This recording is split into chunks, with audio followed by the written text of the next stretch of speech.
What's up, everybody? Welcome to GoJo Golic. Jam-packed day on the show. What do we got coming up for you? We got the sweet title card to tell you.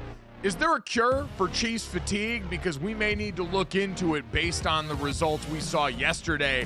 Also, Jerry Jones said glory hole again, so we have to talk about that. And the rest of the press conferences we saw from head coaches making their debut. Plenty of great guests, including Israel Gutierrez, going to join us from Meadowlark Media to try and figure out what the hell is finally going to happen with Jimmy Butler and what Kevin Love is talking about in all those Instagram posts. Lot to get to. Let's start right now.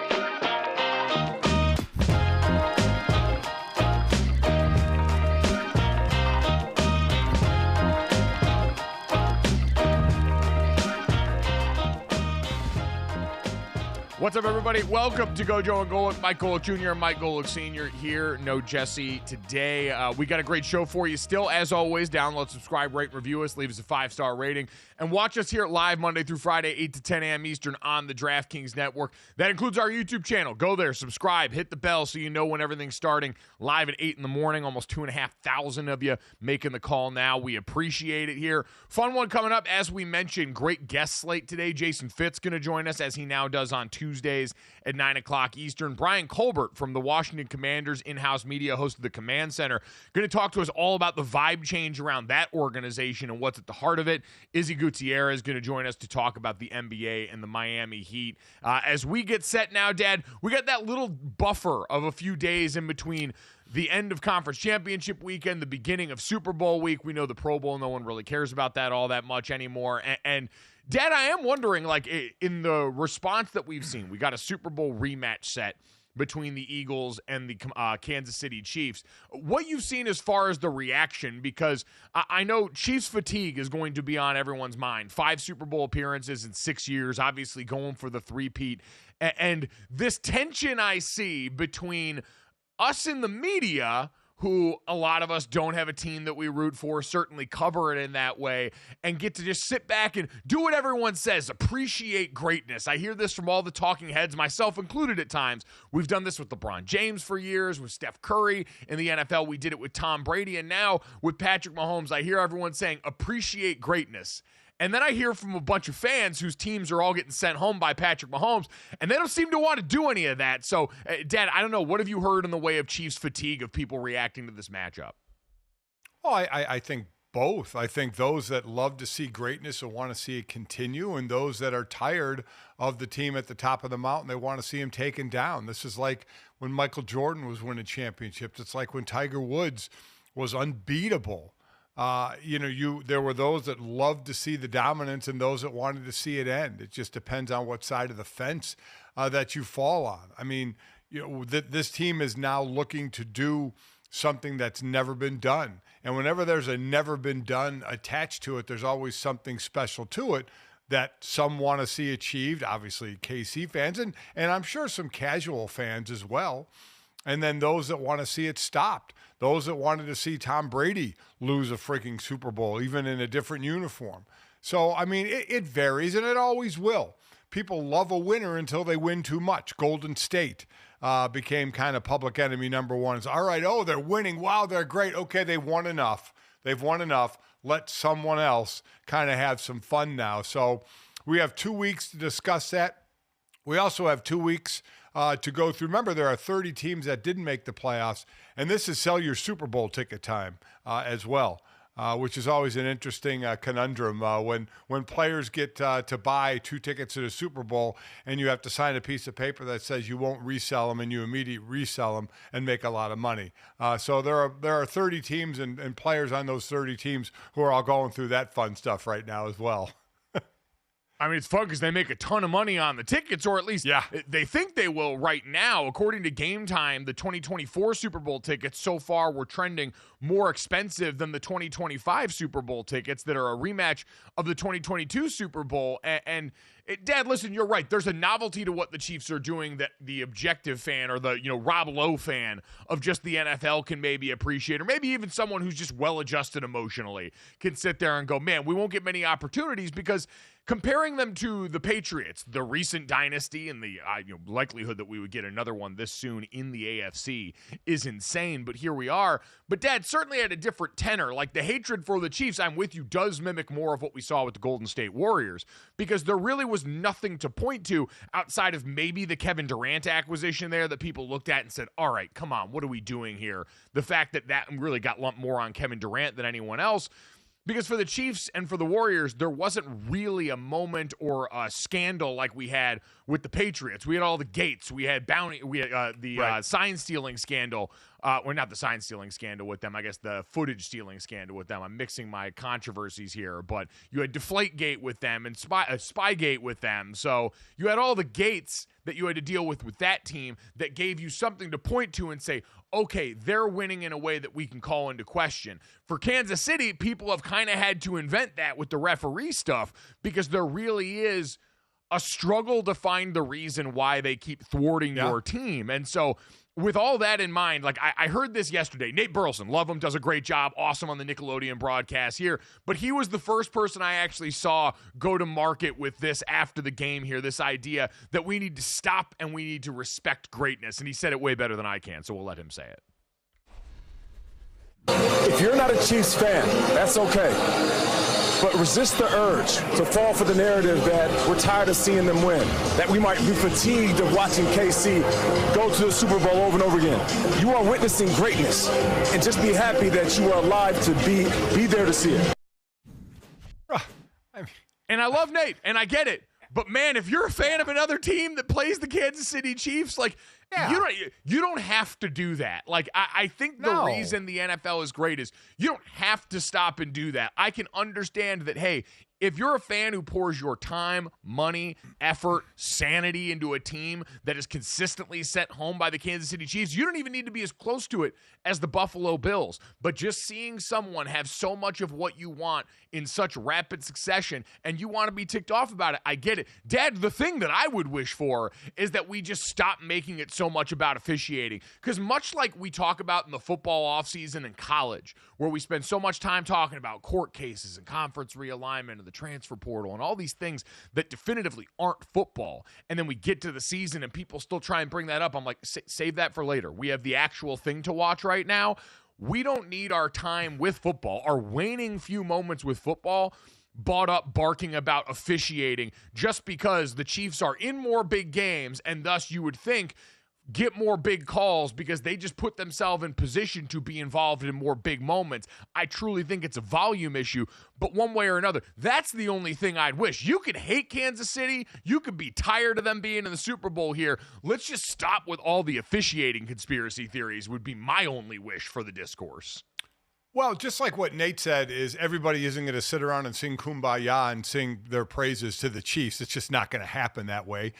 Sure, you can appreciate greatness, but you can root against the Chiefs as well.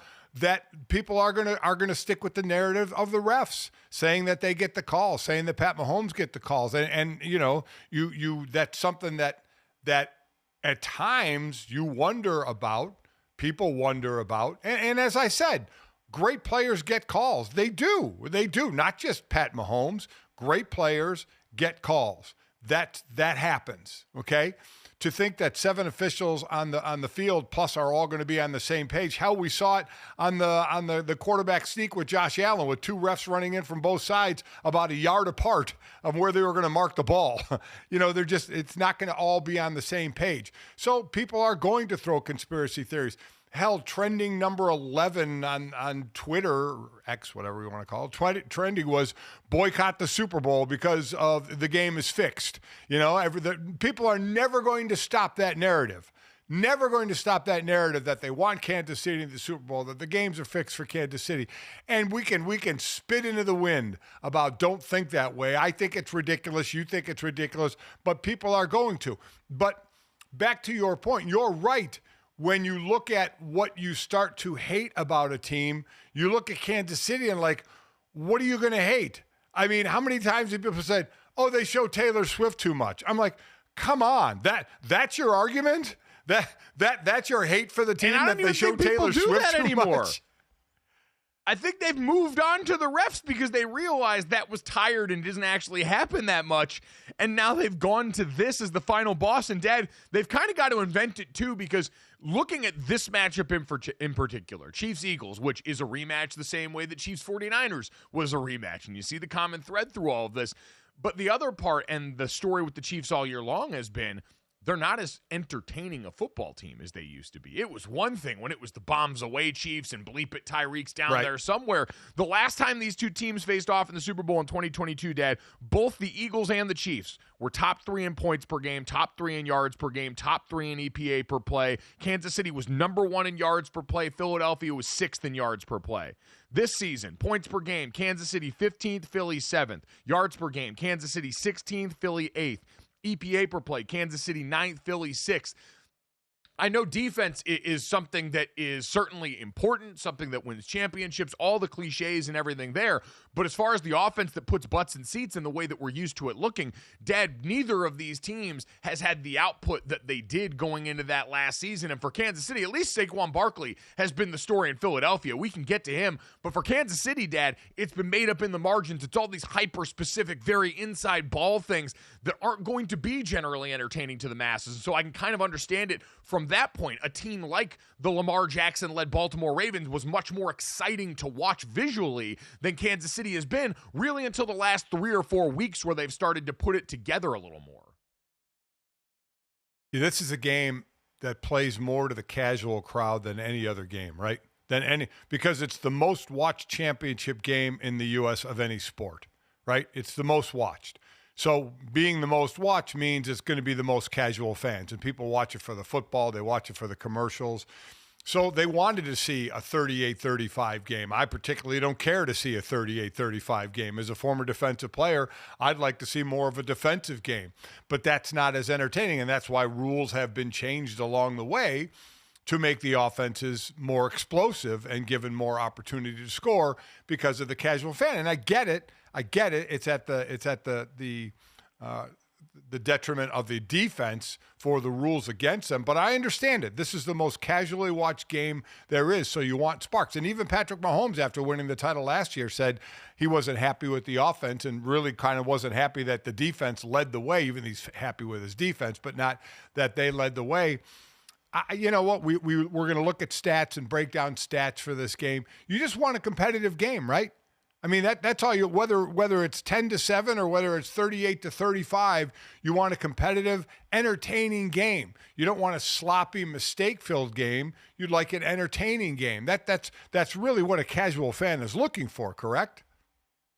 I would imagine this year the casual fan is looking for the Chiefs to lose. Like, that seems to be the sentiment overall, is we want to see something new. That's why it sort of makes me chuckle. I know, and Jason FITZ, who's coming on with us, was emailing us last night, that the NFL's entire history is littered with small dynasties, some bigger than others, but it's always been teams of certain eras. But I think this is a league that, if you want to talk conspiracy theories, God, no league has worked harder to engineer parity into the model than the freaking NFL. So I think the league office wouldn't mind a new champion. I certainly think fans at this point wouldn't mind a new champion here. And this Philadelphia Eagles team in particular, Dad, does give them something a little bit different here, because Saquon Barkley is the name that most people associate now. Jalen Hurts coming off a great game this last round, but Saquon Barkley has been the story year to year, leaving a division rival and the team that he came into the league with the New York Giants. And Ryan Clark the other day spoke on that, the ESPN NFL analyst,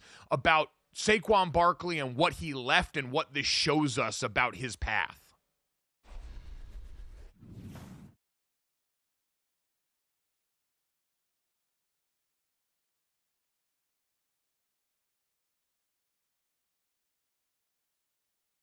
Yep.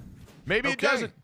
Either way, Dad, talking about the transcendent talent that is Saquon Barkley, and more in that case, Ryan Clark was dumping on the Giants organization for holding him back there. And there's a litany of reasons that we can certainly go back and relitigate about the way they built up that team around him that certainly differs from what we've got with the Eagles here, and this great offensive line that is going to be one of the stories of the Super Bowl. But, Dad, he gives us a different flavor in the championship that we've had. A marquee running back, goes over 2,000 yards, and is the centerpiece of a team that does have a chance to topple a giant. I think is a pretty strong sell, especially for people of a certain age that came up when running back was the position that most people glorified. Well, I think it is as well, because it's not the traditional quarterback matchup. Now, certainly everybody will be watching Jalen Hurts compared to Patrick Mahomes, but there's been talk about Jalen in the passing game this year, the drama that's been involved, and a lot of that is because of the great running attack that they have. Remember, Saquon Barkley is looking to break Terrell Davis's all-time rushing yardage in a season, regular season and playoffs combined. He's just 29 yards away from that. He's going to break it. He's going to get more than 29 yards in the Super Bowl, knock on wood, barring injury. So that is a big storyline, is that a team in the NFL is doing it differently with a great back who, oh, by the way, left the Giants and is making the Giants throw up in their mouths every time they watch the Eagles play. So it's what you look for in the Super Bowl, right? You look for storylines. And instead of the ho-hum, either a great defense or a great quarterback matchup, you have the running back position, which has been so devalued. And we've talked more about the running back position between Saquon Barkley and Derrick Henry this year, throw in Josh Jacobs, Joe Mixon at times during the season, than we have in a long time. Now, I don't think it brought the value up. I don't think the next running back deal, that pre-agent deal that's signed, is going to be some unbelievably huge deal.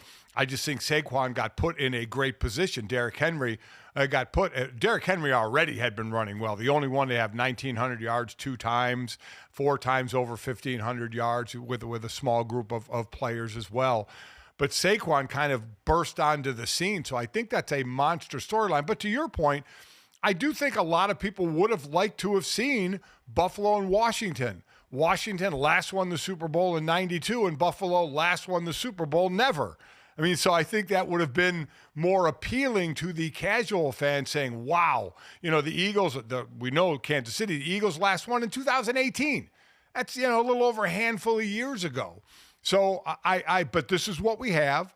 I get it. So you just dive in for storyline to this. And I agree. I think Saquon Barkley and the Eagles offensive line is going to be a huge storyline.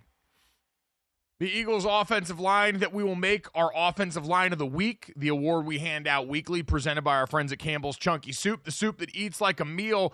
This group that battled through injury this last game and has been, I think, that as well publicized as any offensive line we've seen in a while. Especially, I mean, this is sort of like the Rams' defensive line that lost Aaron Donald, came in with all these young guys, and managed to go out here and accomplish at an insanely high level. The Philadelphia Eagles offensive line loses Jason Kelce, a Hall of Famer, probably one of the 3 greatest centers to ever play pro football, and certainly one of the most noteworthy offensive linemen in recent history.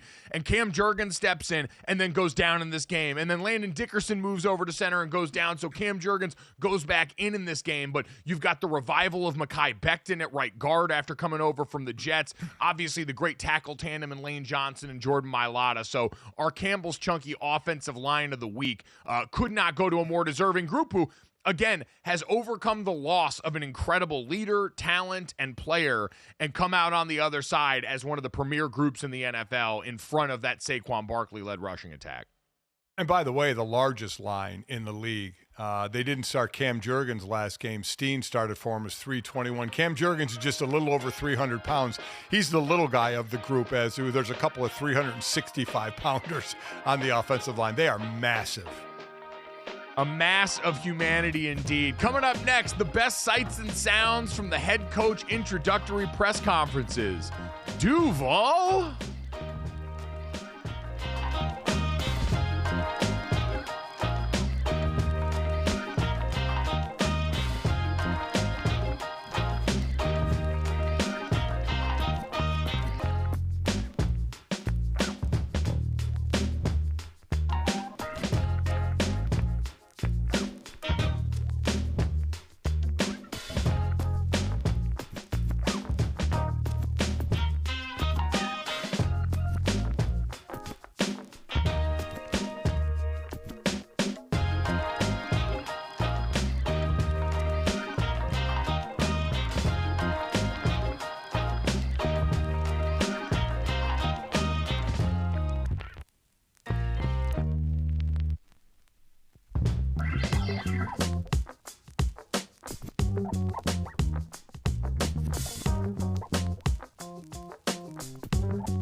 With our guys, I know that we have a good draw for people. There you go. There you go. That's what I'm talking about. Hey, Mark, settle down a little bit. That is the sound of former Seahawks and Raiders running back Marshawn Lynch crashing the party for his former head coach's press conference as Pete Carroll becomes the oldest head coach in the NFL, again taking the Las Vegas Raiders job. Dad, apparently he actually didn't know that Marshawn was going to be there and didn't know that was him, so bonus points to Pete Carroll for the quick wit at the microphone. He didn't find out till after that was Marshawn crashing the party. what amazed me is he's doing a presser. Rarely do you hear somebody yell out in a presser, and he yelled out in the presser, and Pete didn't flinch. Pete, he did not. If you watch that, Pete did not flinch. He just kind of went right along with it, and I thought, wow, that's when I thought he knew Marshawn was there, and if you know Marshawn's there, he's probably going to yell something, but you said he didn't know he was there. He didn't flinch, didn't bug him at all. It was hilarious. Yeah, that's the benefit of experience. Pete Carroll's been in the chair before. He's not daunted by any of this. There's a bunch of first-time head coaches that we'll get to that had press conferences yesterday. But, Dad, just because of the timing of this one, you and I didn't have a lot of time to talk about the Pete Carroll hiring in Las Vegas yesterday. Jason FITZ is going to join us in the second hour, obviously. Lifelong diehard Raiders fan, very plugged into the organization. So I'll be curious what he thought of the process that got them to this point. But overall, Dad, and I know I've talked to FITZ about it for years, Mark Davis and the Las Vegas Raiders have been searching for an identity since they came to Las Vegas. Someone to plant their flag around there. And for a while, they thought it was going to be John Gruden. Then for a while, they thought it might be the quarterback. Max Crosby has done his best, but Pete Carroll does give them, in my mind, a clearly defined voice and a leader that they're going to need to get them through whatever comes next, because we know the ready heir apparent at quarterback is something they're going to need to figure out. They've got to have a plan there. They've got to kind of retool this roster around Max and Brock Bowers and the few good pieces they do have. Pete Carroll is such a good leader when it comes to, and I think will marry well with young players because of his style. He's relentless positivity. He wants guys to go out there and compete, but he wants to do it through positive reinforcement and not a lot of the old school stuff you'd associate with someone his age.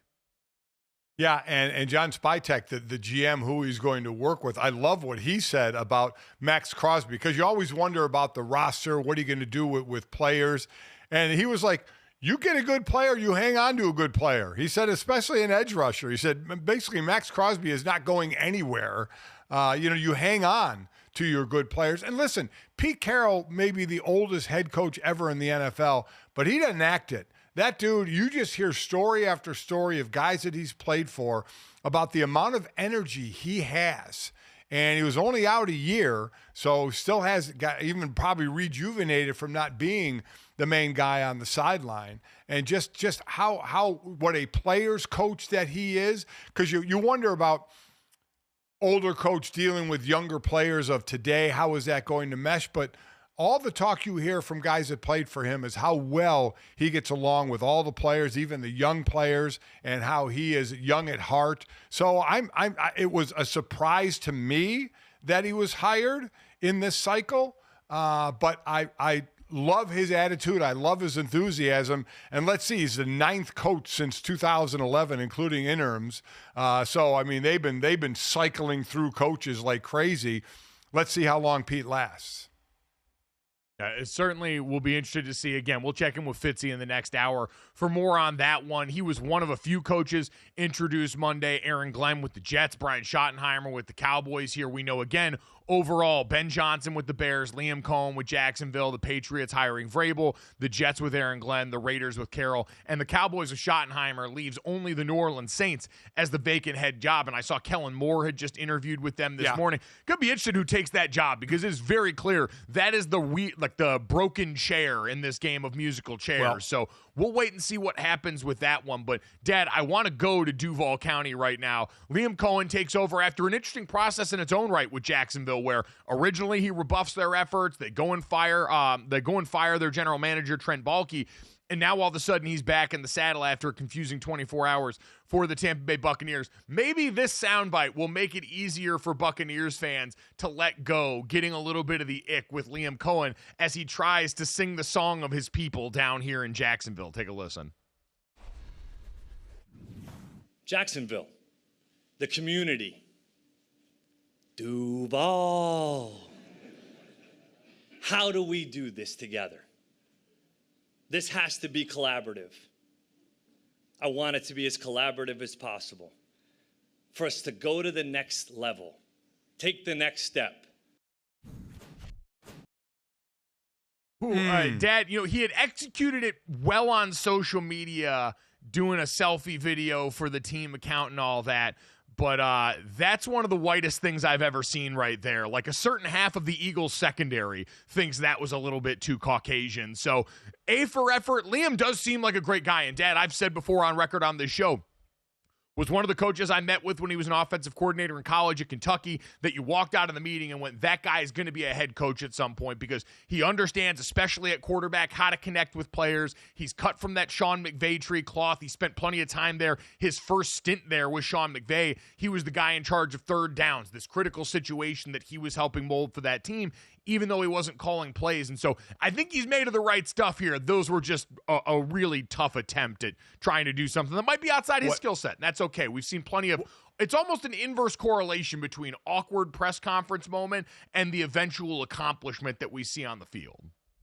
What I wanted to see was our own Emerson Latzia's expression when that happened live, of what his reaction was to that. Because then you got your own version of the Dan Campbell, we're going to bite kneecaps, with Liam saying, I want savages. You might get a flag or two early, man. Hey, let's pull it back a little bit. Okay, here we go. But I want them playing on the edge. It's a violent game. They have to be that way. I want them to play that way. So that's where it starts, talking about the violence of the game.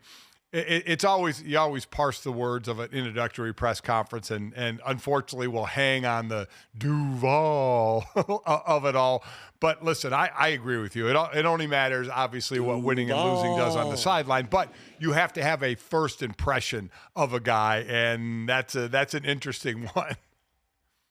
Yeah, won't be getting the first impression rose here, but again, with all these first-time head coaches, none of this really matters. They're going to be judged by what goes on inside a locker room we'll never be a part of, and their fates are going to be decided by things usually outside of their control. The press conference that people should continue to beat their head off the wall for is the one that went on in Dallas for a few reasons. We will get to the actual funny Jerry Jones quote, but Stephen Jones yesterday, amidst introducing Brian Schottenheimer, who comes in obviously with the NFL bloodlines that they highlighted there. Jerry Jones talked about his history of his career, taking risks, and about how people are saying that this is him hiring in his comfort zone, when in actuality, hiring someone with no prior head coaching experience takes a tremendous amount of gumption, and it is a big risk, and yada, yada, yada. But this from Stephen Jones just felt like gaslighting yesterday. Take a listen to Stephen Jones addressing the fan base and the conversation about the Super Bowl drought in Dallas. Obviously, we're also evaluating where it didn't go right, in terms of, this drought that people say we're in terms of a championship game or a Super Bowl. I don't know why you put that in air quotes. This isn't a Chris Farley weekend update sketch. Like, dog, it's a drought. You have not been to a conference championship game or a championship game since I was in diapers. I don't know what he's air quoting this for. That's the reality, brother. Yeah, it's been 30 years since you won a Super Bowl. You have won one earlier more recent than Washington or Buffalo, two teams that were vying for a spot. Buffalo never winning one in Washington, their last one being in 92, and Dallas is in 96. Yeah, it is a drought. It is a full-fledged drought of championship games and of Super Bowls, but they're the Joneses, so they have their own criteria. Well, and I think that's the real issue here, Dad. Like, we'll talk to Brian Colbert from the Washington football team. I was doing a hit yesterday with a Canadian TV station and talking about the takeaways from Washington's season this year. And everyone wants to focus on Jayden Daniels or Dan Quinn. I said, no, look up hire. This last hiring cycle should be a great reminder for people. As we have seen, Shad Khan and the Jacksonville Jaguars puke all over themselves in the lead up to this Liam Cohen hire. The Chicago Bears sort of outed as an organization that doesn't have their house in order, but certainly the Dallas Cowboys also. Ownership is the problem. At this press conference, there are things you could have looked at and heard from Brian Schottenheimer viewed as encouraging, but when they are coupled with the Jones family sitting over there over the shoulder like Big Brother, knowing how much of the strings they pull there, it reminds me of Washington, whose real success this season I would attribute to the fact that they got the cancer out of the organization. They took the ownership group that had been the albatross around their neck and they carved it out and removed it. And so now you've got new ownership in there. Everyone inside the building feels that weight lifted, and the team could go and accomplish. In Dallas, you don't have that. You have the same group that's been meddling in every part of the business, trying to get the credit for it for the last umpteen years now, that's going to sit there and make this difficult on everybody who wears a headset or pads in that organization. Yeah, listen, you've seen the same result for Dallas, and we all thought they'd take a step back this year from the last 3 years of regular season being, 13-3, and they took a massive step back. And you look at Washington, not only did they change their organization, but they hit on draft picks over the last few years and free agents this year, and draft obviously this year with Jayden Daniels. So it kind of all came to fruition in a year for Washington, where it was a breath of fresh air. And in Dallas, it's just kind of the same old stale air, just recirculating. Carved out the old bad brass in Houston, brought in a new coach and quarterback. Look at how things work. You got Dan Snyder, one of the worst owners in NFL history, out of Washington. New coach, new quarterback. Things start to work out here. You sense a pattern because, again, like we always talk about, most of your team's problems happen in the floor above the locker room, and Dallas is no exception. This has been too much serious Dallas Cowboys talk. We've got to play the Jerry Jones glory hole bit. This is something that he has gone to the well on a bit over the last couple of years. I think the first time was about 12 years ago, but this is Jerry Jones talking about the fan reaction to what's gone on with the Dallas Cowboys.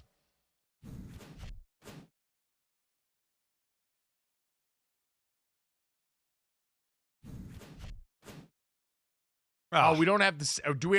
Come on. I don't know if you could hear the sound or not on that. We have real. That's the one sound we couldn't biff on was the glory hole sound. Now it's okay. We have it now. We have it now. Here is Jerry Jones saying glory hole. There's a very low percentage of this that is smiles and glory holes. The worst part of this is I know that Dad's smiles and glory holes is going to end up on a T-shirt sold outside of the AT&T Stadium at Jerry World. I don't even know what to say. I don't even know. And Jerry it just flows from Jerry, right? It just flows. It's like natural conversation for him, throwing glory hole around. I mean, it's Jerry Jones. I don't know what else to say, but it's Jerry Jones. Well, Jerry Jones also reminds us that he is old and very country sometimes, because I saw Chris Long point this out on social media, that glory hole is also a mining term for a 20-foot shaft that I believe usually leads to the riches below deck there. Obviously, it has somewhat of a different meaning over recent years that has either evaded Jerry Jones, or I'd imagine he just knows, and it's because Dad, like, you're someone who is now a grandfather, and I have always fantasized about being a grandpa, because when you get to a certain age, I feel like you can start to sort of fudge the details on stuff to have fun with it, and people don't know, is he serious, is he not here? So this might be Grandpa Jerry with just kind of like a wink and a nod, knowing what he's saying, but also having the out to say it anyway, with the backing of, well, this is what it meant back in my day. Yeah, let me just say, if you're on a work computer, don't Google glory hole, okay? Don't do it. That's just a little friendly advice. Do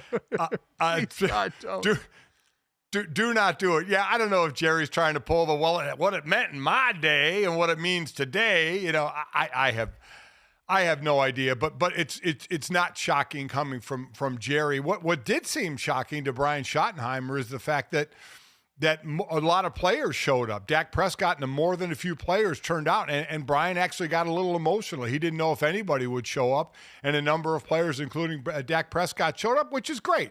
You know, Schotty's been there for a couple of years, and they're supporting their new head coach.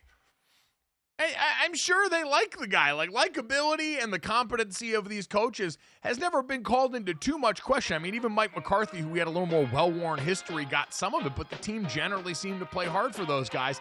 It's just the other two dudes he was at the press conference with seemed to prohibit success with all of the things they do away from the field. Coming up next, we'll visit with a team whose season just wrapped up, but who has plenty of success to build on in our nation's capital. Next.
All right, welcome back to GoJo Golic. Mike Golic Jr. and Mike Golic Sr. here, hoping to talk to BRYAN COLBERT from the Command Center and the Washington Commanders in-house media squad there to just find out and get some insight into how different things were inside that building this year for everybody. Because we mentioned Dan Snyder and ownership affects everyone inside that building, and the tension and the nightmare it created for so many people is pervasive, and it affects winning. It affects all parts of this. And so I'm curious, coming off a season that obviously ended in disappointment because where they were, they felt like they had a real shot for a Super Bowl.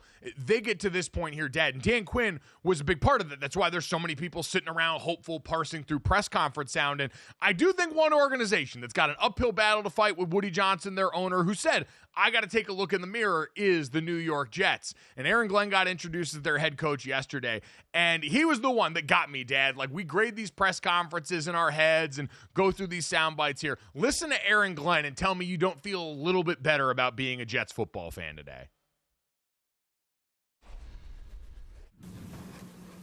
To any players that's here now, put your seatbelts on and get ready for the ride. Put your seatbelts on and get ready for the ride. Listen, there are going to be some challenges, but with challenges becomes opportunity, gets opportunity. But here's what I do know. We're the freaking New York Jets, so we're built for this.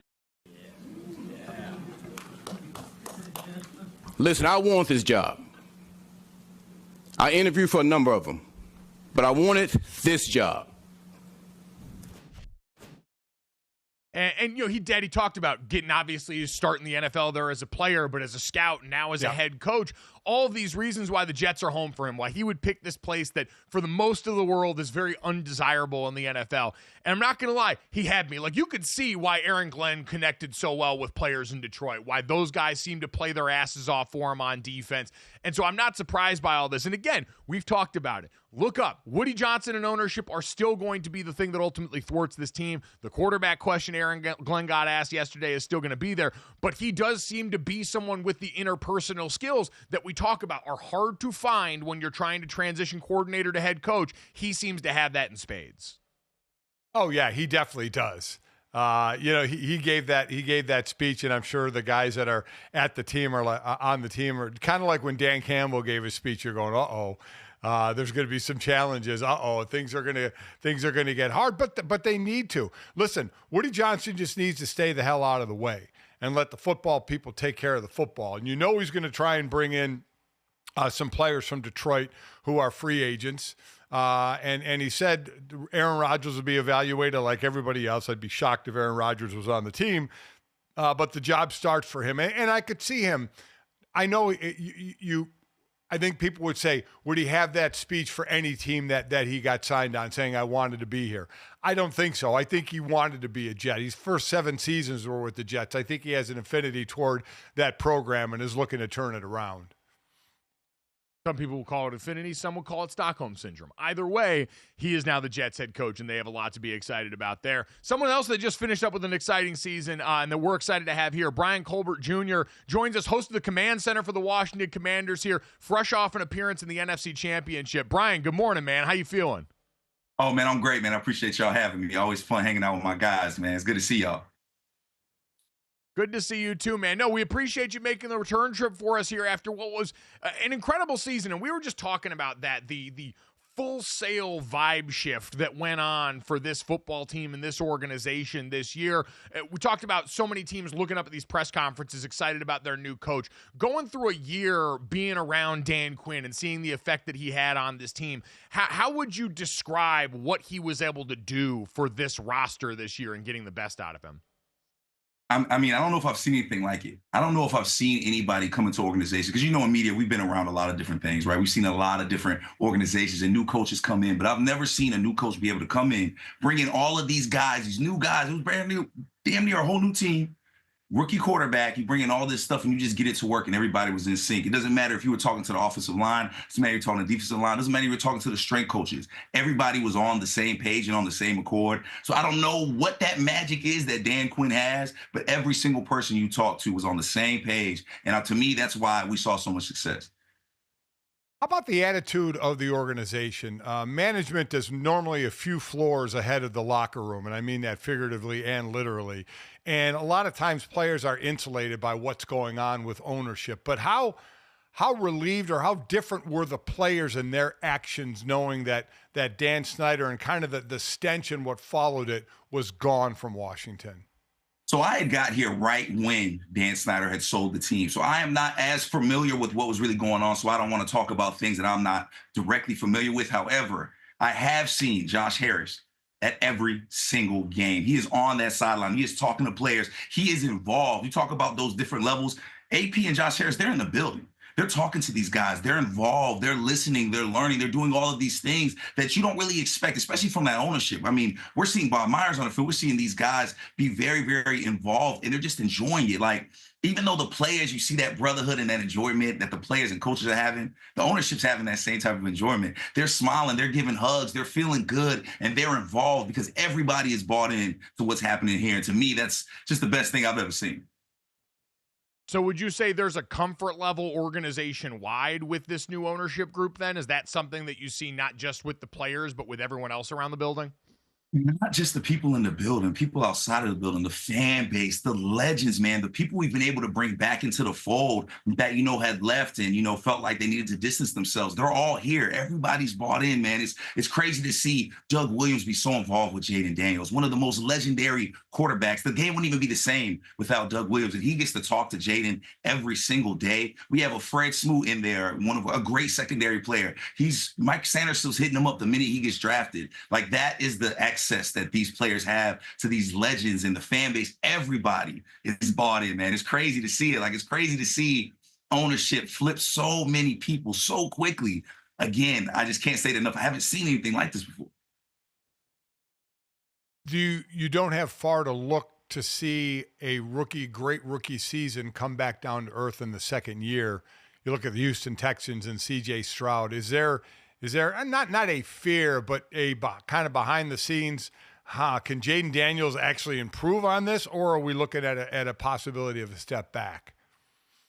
Mike, it's hard to question anything when it comes to Jayden Daniels, because when you look at him play, we've not seen anybody like him. He's broken record after record. He's bought in. He's the first one in, last one out the building. I know that's said all the time, but when you really see a young man be able to do that, that's hard to question. I mean, man, look at the moments he's had this season. It's crazy. We were calling them the cardiac commanders for a little bit because all of these final last-second games, and I talked to Jonathan Allen, and he's like, our defense is so confident in this kid. We know that no matter what, if we put the ball in his hands to end the game, we are going to win the game. And to hear that kind of confidence in a rookie, it's insane. So, honestly, and people talk about that drop-off with Houston, it was still in the playoffs. They just went right back to the playoffs. So, to me, I feel like Jayden is going to improve. I feel like he's going to get more pieces around him as well. This is just the first year. This is a new offense. This is a new head coach. All of these firsts, to me, I feel like the sky's the limit for this team. And honestly, I know I was really optimistic when I came on here last year. I know y'all probably thought I was a company man, how optimistic I was. But I love seeing that product come out. And we had talked about this, and so I'm going to say it again to y'all. Don't be surprised if the Commanders are even better next season. And so you did call your shot and hit it, a trip to the conference championship in year one with a rookie quarterback, a new regime. And so I think everyone is understandably going to say, all right, you've raised the bar expectation-wise. So what has to happen for this team to take the next step now, Bryan, looking forward towards this offseason? What does Washington need to do to put themselves in the best position to build on this season? I think just keep doing what you're doing, right? I mean, of course, the draft's coming. Win the draft. We're sending one of our command center punters, Logan Paulson, out to the Senior Bowl, man. He's so great with film. You guys should definitely have him on your guys' broadcast, man. He's just a great guy. So we're getting into that draft. And I mean, last year's draft was incredible for these guys, man. Adam Peters hit it out the park the first go around, and I got to imagine going to hit it out the park again. Who knows what we're going to be able to do? But I say keep doing what you're doing. Keep building on what you have. You have a great foundation in this rookie class that you brought in. You have guys that are under contract still. You have guys that have really set a culture here. So don't change too much. Keep doing what you're doing and build off of what you already have. And again, do whatever you can to protect and grow the kid that is Jayden Daniels. Is there an area that you think, what area, I guess, needs to be built up the most on this Washington team? Yeah. That's a really tough one because to me, we were so strong in so many places. I think when a lot of people didn't think we would be strong. One thing I want to say is, if anything, I want to see anything grow and build. I want to see this brotherhood continue to grow.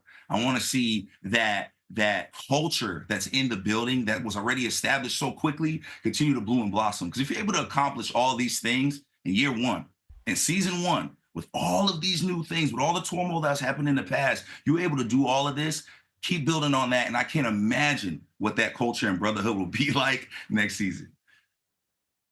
A big part of that, especially the culture on offense, set by Cliff Kingsbury, the offensive coordinator and former head coach. Is there any concern now, as the Saints still have that vacancy, that Cliff Kingsbury might get that itch to be a head coach again? He seems like a guy that's been awfully important to Jayden's development. I mean, those kind of decisions are, way above me. You know what I mean? Like, whatever he decides to do, I'm sure he's going to do what's best for himself and his family and also this team. I know he loves being here. I know him and Dan Quinn have built something beautiful here. And I know his relationship with Jayden Daniels is something that no matter where Cliff is at, he will always be in Jayden's corner, and he will always make sure that Jayden is the best quarterback he could possibly be. So I know me, man, I'm Team Cliff Kingsbury, man. To me, I always call him smooth. Whenever I see him, I'm like, man, that is a smooth cat right there. So I want to keep him in-house, man. Of course, I also want him to do what's best for him and his family, and I would never want to speculate on a man's paper. I know Cliff Kingsbury, go get that bag if you got to go get it, bro. Yeah, and no, a guy who certainly, at some point will have eyes to being a head coach again, but seems pretty content with what they're building in Washington, as does everyone else around there. To your point, the vibes at an all-time high in our nation's capital, and well-deserved for a franchise that was so proud for so long. Getting back to some of that now. Bryan, always great catching up with you, man. You are the prognosticator of things to come with the Commanders, so if last time was any predictor, this offseason prognostication should mean more good things for the Commies on the way here. We appreciate the time, man. Thank you. Ain't nothing but good things on the horizon. I appreciate y'all, man. You have a great rest of y'all day. Thank you. You too. And, Dad, the Cliff Kingsbury part of this does become interesting. I don't think personally Cliff, and this is the difference in perspective, right? Him and Dan Quinn have both done this before. Dan getting, obviously, the opportunity to again at head coach and the things he's learned. But I remember Cliff saying, I've learned a lot from being around Dan this year about things that I would like to do better if given that opportunity again. And so I think there's an understanding for him as a guy who's been through this in the college and pro level. Hey, I need to wait around and make sure whenever I do this again, I'm walking into circumstances that I believe give me a chance for success and that I feel comfortable with. And I don't know how anybody looking at the Saints situation is going to see that right now. Yeah, listen, Saints' last job available. I think it's going to be Kellen Moore's to turn down, quite honestly. Mike McCarthy, I know, has interviewed for it as well. They have to wait on Kellen Moore another couple of weeks, and they'll be last to the party on it. But I do think it'll be Kellen Moore. And for Washington, you sit there and look at needs. You look at the draft. I mean, and it's kind of all over the place, from edge rusher to wide receiver to offensive lineman, just kind of filling spots here or there. They could probably use another playmaker for Jayden Daniels, or do they tinker more with that offensive line? They have some decisions to make. But listen, their 12-5 team would have won 3 divisions, right? Would have won the NFC South, the NFC West, and the AFC South.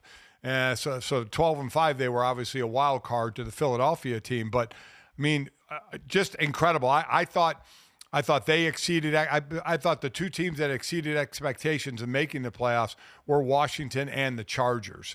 And Washington making it, as far as they did with a rookie quarterback was incredible. I think you brought up the Houston comparison there. I think that's why, for me, you did a good job of formulating this offensive line on the fly with some guys that have been there, like Sam Cosmi, and then other guys that were, Tyler Biadasz coming over from Dallas with Dan Quinn, the guys that came over that were backups turned brief starters for the Kansas City Chiefs that had that pedigree.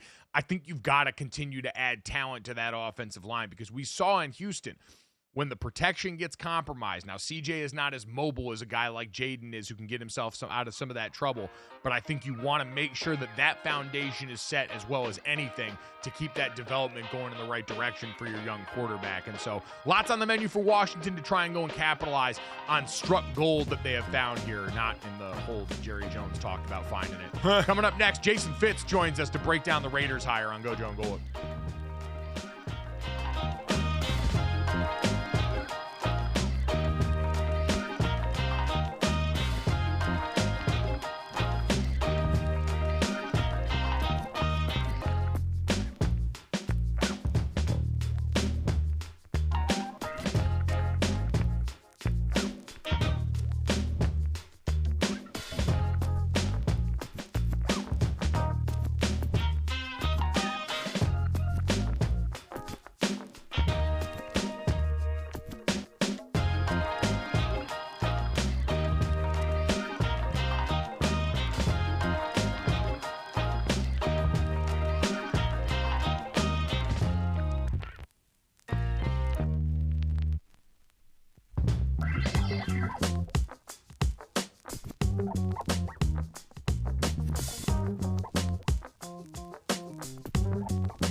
only about a day and a half removed from the results this weekend, and the Super Bowl odds going up immediately after conference championship weekend. Already plenty of money coming in. The Chiefs opening as a 1.5-point favorite 2 years ago, a 2.5-point dog to the Eagles. They obviously covered that. The money already favoring the Chiefs was 61% of the bets and 55% of the handle coming in on KC. Most of the money coming in on the over, that number at 49.5.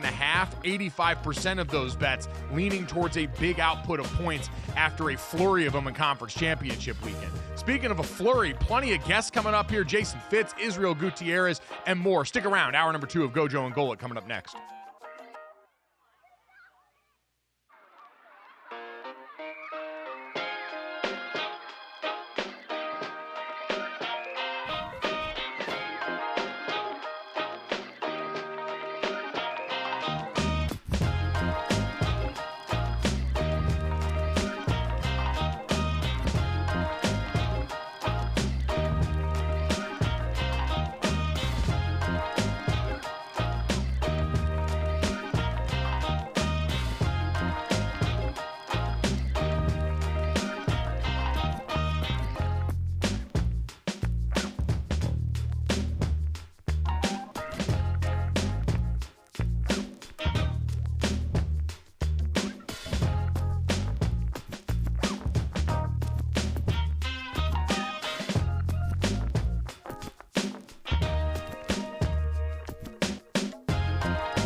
Hour number 2 here, GoJo and Golic. Mike Golic Jr. and Mike Golic Sr. today. Jesse at home dealing with a little bit of sickness. We hope she feels better soon and gets well there.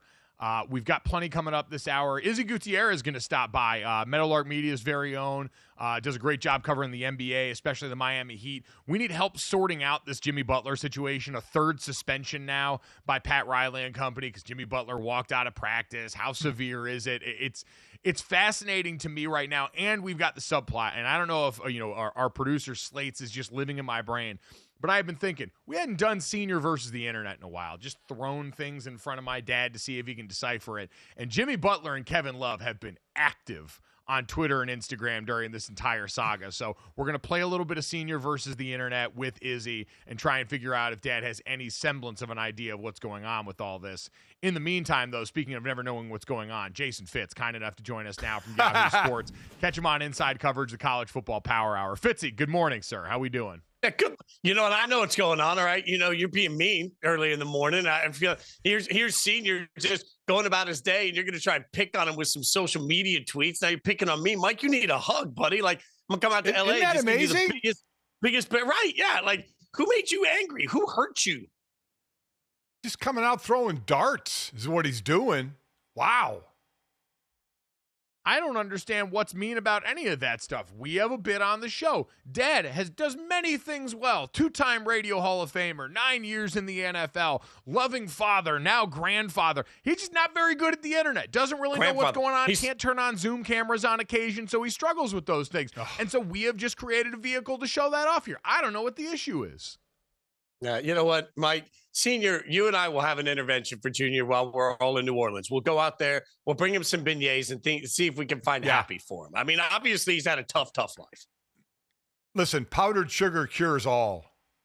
Yeah, facts. You just got to make sure that you don't inhale at the wrong time or you're going to be coughing up a storm here. Not that Jason knows anything about that kind of behavior. But, Jason, we got a lot of things we want to get to you with today here, including the press conference that we've seen all over the place, a lot of head coaches being introduced for their new teams here. And we talked to you some during the process about the Raiders and their head coaching search and who would or wouldn't be a viable candidate here. How far out of left field was Pete Carroll as the final boss for you in the Raiders head coaching search? It wasn't just because I think some smart people that cover the team have been mentioning that he was a candidate for this the entire way. And guys, I like this hire a lot. I know there are questions from everybody about the age issue and longevity. I would just remind you that Pete Carroll is the 15th coach that the Raiders have had in the last 31 years. So if your argument is he's only going to make it 3 years, that's above the average. Okay, so number one, let's rest that. Number two, if you're really concerned about his age, I will remind everybody, without being political at all, that the last two people that we elected to run the United States of America were older than Pete Carroll. If you can run the free world, you can probably run a football team. So that's number two on this. And number three, I think at some point you just need somebody to come in and stabilize. Like the Raiders have been so dysfunctional for so long. Bringing in somebody, we can all, whatever you think of Pete Carroll's career, whether you think he was good enough at the end in Seattle, whatever people's arguments are, Seattle was better for having had Pete Carroll. I think the Raiders will be better for having had Pete Carroll, even if he's there for 3-4 years. Well, who cares? At this point, I think he stabilizes the ship. How about him being paired with a GM who is 30 years his younger, and John Spytek? By the way, the first time they met, like on the field, so to speak, was Denver and Seattle in the Super Bowl in 2014, where Seattle smoked Denver. Spytek was a national scout at that point. He went on with Tampa Bay to be assistant general manager and such. But what do you think of that pairing? Yeah, I think it makes a lot of sense, frankly. I mean, at some point, you got to make sure two people are in the building together with a common vision. And one thing that really stood out, I watched the entire press conference, and it stood out to me that they were going to stress that they are one and the same in their vision. They're one and the same. They have equal say on what's going to happen. This is not a situation where it's two Pete's bidding. But I think it's also just sort of a statement of what they're trying to build here, where they're coming in with a communal relationship with somebody that has a ton of experience and somebody that doesn't. And they both sort of embrace that portion. Like, I think John made it very clear he's willing to learn and excited to learn from Pete. And Pete made it clear that he loves the energy of being around somebody that's doing this for the first time. So I think it makes a lot of sense to sort of give yourself an opportunity, short-term, long-term, kind of like building a portfolio all at the same time, trying to make sure that you've got a stabilizing force that will remain after Pete Carroll leaves. So I like the combo a lot. So, Fitz, if they called you up out of the blue and said, hey, we're trying to figure out what we do this offseason at quarterback to try and get this thing right as soon as possible, what's the plan of attack that you would like to see for this team and how they address that position going into this season? So this is where I read the press conference different than everybody. I read the Athletics reports on it last night. I've read every writer on it, and everybody says, well, Pete Carroll makes it clear they're going to try and win right now. They're making it clear they're going for it. I didn't get that read from it, guys. In fact, Pete Carroll said, look, everywhere we win, it took a couple of years. Now we're going to get going. I think that was his way of saying, it's going to take a second. We're going to get going as fast as we can. But we realize what's ahead of us, because even when they were asked the quarterback question, and Spytek made it clear, hey, we'll look everywhere. What did Pete Carroll immediately say after that? He said, hey, well, we're going to build up around a quarterback. It's the most difficult job in sports. We're going to make that job easier by building everything around. I think we got a very clear statement from Pete Carroll, and I see this different than most.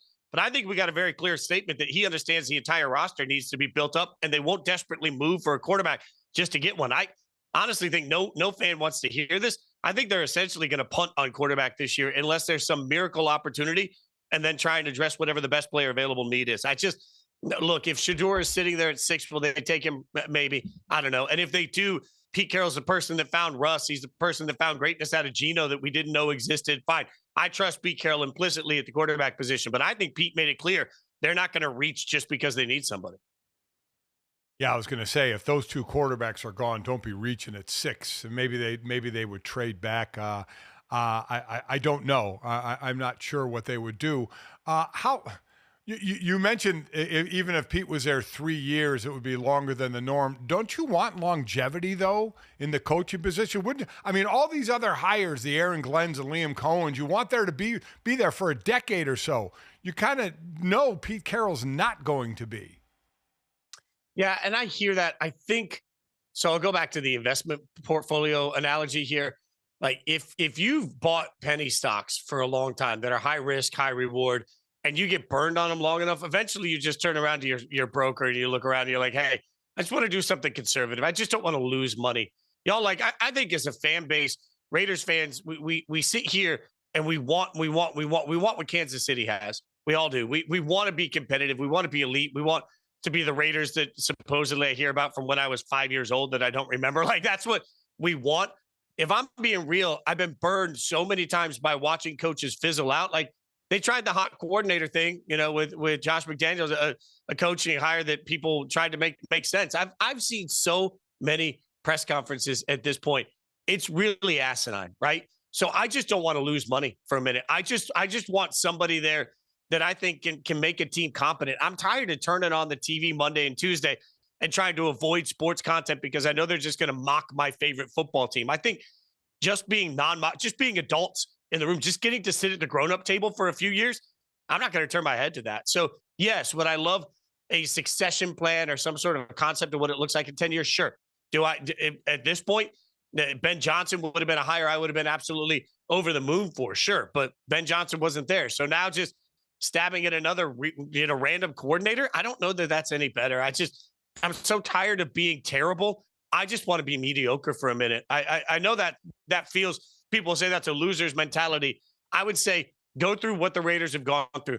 I had somebody on social media the other day say, get these guys out of my house. I want the Raider way. The Raiders in the last 40 seasons have had 11 winning years, 11 in 40. I just want to see competent teams. I just want to see a team that I'm not embarrassed to watch every single Sunday. And that matters more to me than longevity. I'm not going to worry about 5 years. I'm going to worry about what it feels like next year to watch a team. And am I going to have to sit here and apologize for it every single week on social media?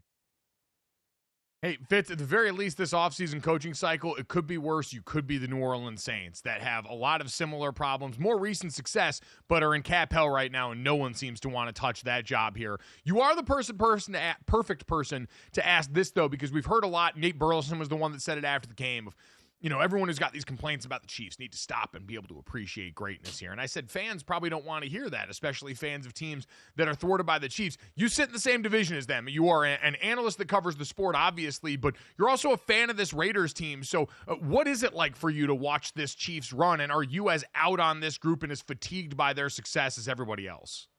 No, it makes it weirdly, I have peace with how great the Kansas City Chiefs are, and they are great. I have envy for the fact that they have, I think, one of the best coaches of all time, one of the best quarterbacks of all time, and one of the best defensive coordinators of all time. Like, I have envy for that. But it makes it a little easier for me to swallow this era yet again of suck when you realize that, well, you probably weren't beating the Chiefs anyway. Like, I'm resigned to this. Like, I watch it and I think, man, this is what's crazy to me. Everybody that's complaining about it now, in 30 years, when your grandkids are sitting there talking about whoever the great team is at the moment, dynasties happen all the time in the NFL. The same crew right now that's complaining about it is going to say, these kids are nothing. I saw the Kansas City Chiefs. Like, it's the LeBron thing. Everybody hates on LeBron, but in the barbershop in 30 years, they'll be like, this guy isn't as good as LeBron was. You guys don't even understand. So I think we hate greatness in the moment because, especially with the Chiefs, I think the reason there's so much blowback for the Chiefs is that they win the types of games our favorite teams lose every single week. We watch our teams lose games in the stupidest ways, and the Chiefs win them in the stupidest ways. And it's maddening and it's frustrating because you can't pinpoint that one thing that you're like, yeah, but they're untouchable because of this. Every week you think this is the week they're going to get got, and they don't. And I get it. It's frustrating. I look at it with some level of peace and resignment and say, you know what? It makes me understand that, hey, It's a journey for everybody. I think over the course of the next 10 years, it will be maddening how many teams miss out on an opportunity to even go to the Super Bowl. Like, barring injury and barring something that we can't foresee, like a retirement from somebody, I don't see any reason why the Chiefs can't win 5, 6, 7, 8 of the next 10 Super Bowls if they choose to. Like, this is wild domination, the likes of which I mean, I think it's even in a different category than what the Patriots did.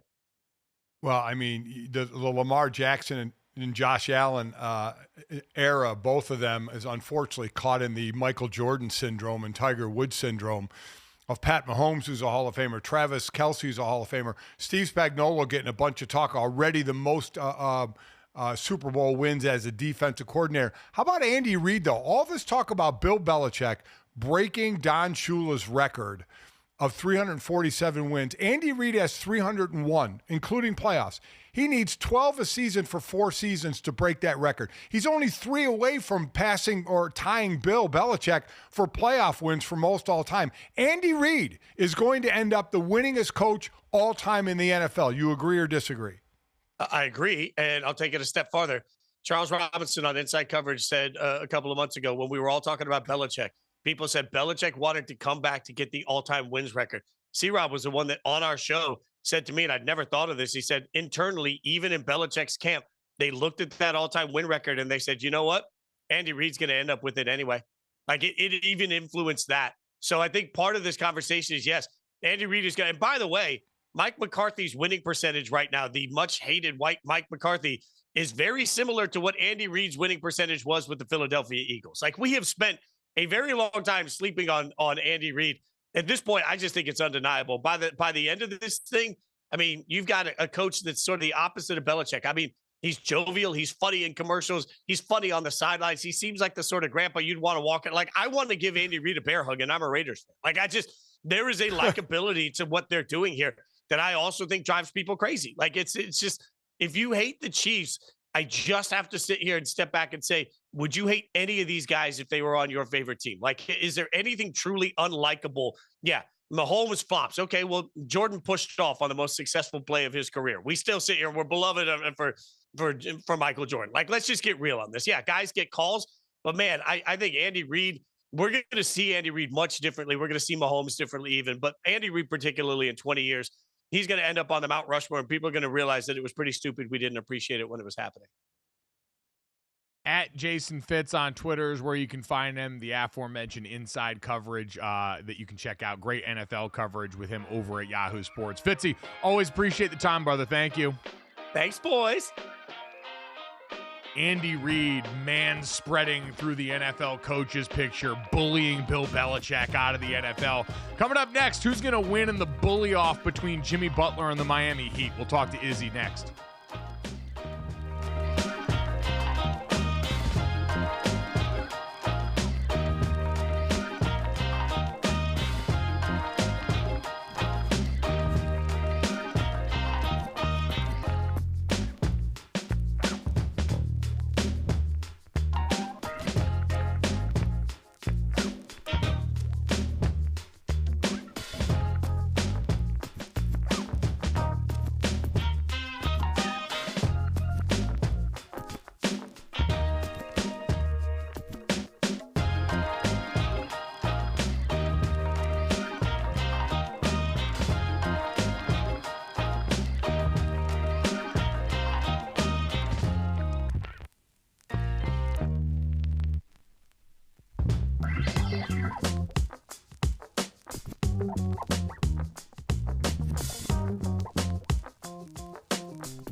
All right, our thanks to Jason FITZ for joining us in the last segment here. We've talked a lot of NFL today.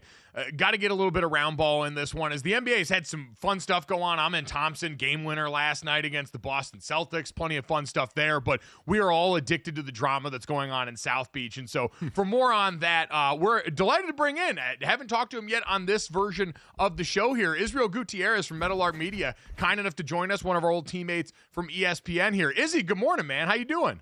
I'm doing fantastic. How are you guys doing?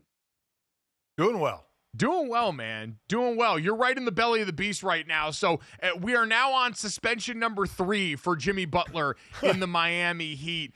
What have you made of this entire saga? We haven't talked to you about all this in general. You're someone that's obviously been down in South Florida, been around and covered the Miami Heat for so long here. How much of an outlier is this in terms of what you've seen between this organization and their dealings with a star player? Yeah, I'm not going to lie. I've just kind of been looking forward to something like this to see how the Miami Heat would deal with it. And they've kind of dealt with it the way you would think any organization with a little bit of cojones would, right? Like, you just go by the letter of the law. It's like, hey, I understand player empowerment. I get it. Like, we even have given some extra leeway to you, Jimmy, because we're allowing things that we didn't let LeBron James do. We didn't let Shaquille O'Neal do. We understand we're moving along with the times, but if you try to pull this nonsense off, we're going to go however we can by letter of the law. And there's not too many organizations that you could see this sort of not implode. Like, you would see him on the floor, clearly not giving as much of an effort, and you would either have the coach probably pull him and then create a whole nother situation there. Instead, they let it play out. They let it, for everybody to see. And now, if you're not doing as you're supposed to, whether it's making the flight or it's staying in practice or being okay with coming off the bench because, we all saw that you're not giving full effort, then we're going to do exactly what we're supposed to do as an organization. And you can't really argue against any of it. So if and more likely when he's on another team, I don't know if people realize it'll be his 5th team. I think people forget the time from 2017 to 19 with Minnesota and Philadelphia. So this would be his 5th team. What's the smart, taking away from Pat Riley, staunch in his head case about, how I'm going to run things, Jimmy Butler, a power play by a superstar, butting heads. What's the smart way for team really to go about the business of getting rid of Jimmy Butler? Is it to trade him before the deadline, wait till the offseason? What's the smart, fiscally responsible way? The best thing to do, and there's not too many organizations that are in the position that the Miami Heat are, right? Because, you mentioned, not talking about Pat Riley, but you almost have to, because he's been here for 30 years and has already built up a cachet with the fan base, right? They've already known Mickey Harrison, the whole group are going to try to do what's best for the organization, maybe save a little bit of money, but for the most part, do what's best for the organization. And for this group, with the way Jimmy's contract is set up and the way everybody else is set up, they can be a little bit flexible here. They don't have to they don't have to move him necessarily. They could just, in theory, let him come off the books. And the reason you're saying, hey, we'll lose him for nothing is because you're not losing this season. You're not mortgaging the season. Because if you think about what happens in most of these situations with these star players, the team that they're leaving, it crumbles.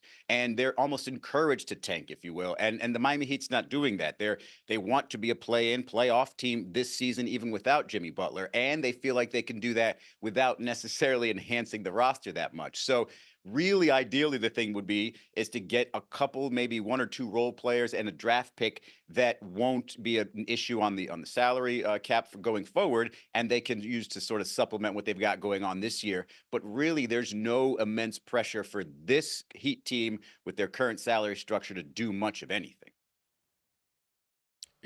This Heat team in this current iteration, though, has had Jimmy Butler as its face during this era where they have overachieved relative to what most people viewed the roster as during a number of years. And so now, however the dismount comes, getting ready for that, what does the next iteration of Heat basketball look like, both in the short term and this season? They're at 6th place in the Eastern Conference, but then going beyond that based off the ramifications of this. Yeah, it's tough because you always want to have that one player that you say, clearly is the star, somebody that you build around. Right now, they've got two players in Tyler Hero and Bam Adebayo that you could say in any given year could be an all-star. At least Tyler is starting to show you that. I think if you combine that concept, right, of the Heat can build players, and I'm not saying out of the blue like you're Max Strus or Caleb Martin, but even, Bam and Tyler were in the teens in terms of draft picks. You can develop players and get the most out of them. So you're not looking and saying, hey, we need to find somebody who is better than Jimmy Butler, somebody who is, got the tracks out like Dwayne Wade in terms of his career. You've just got to find something because you know that they're going to build around that. I mean, if you look at Khalil Ware right now, the draft pick that they had out of Indiana, went from not playing to now all of a sudden in some books is like the favorite for rookie of the year. And so you know that Miami is going to constantly develop players. And this is where I think, the idea that, they treat Jimmy Butler this way, nobody else is going to want to go there. I think that's already been debunked. I think if you are a 35-year-old or older and making $50 million a year or more, maybe Miami or any organization that's not ready to win isn't the one for you.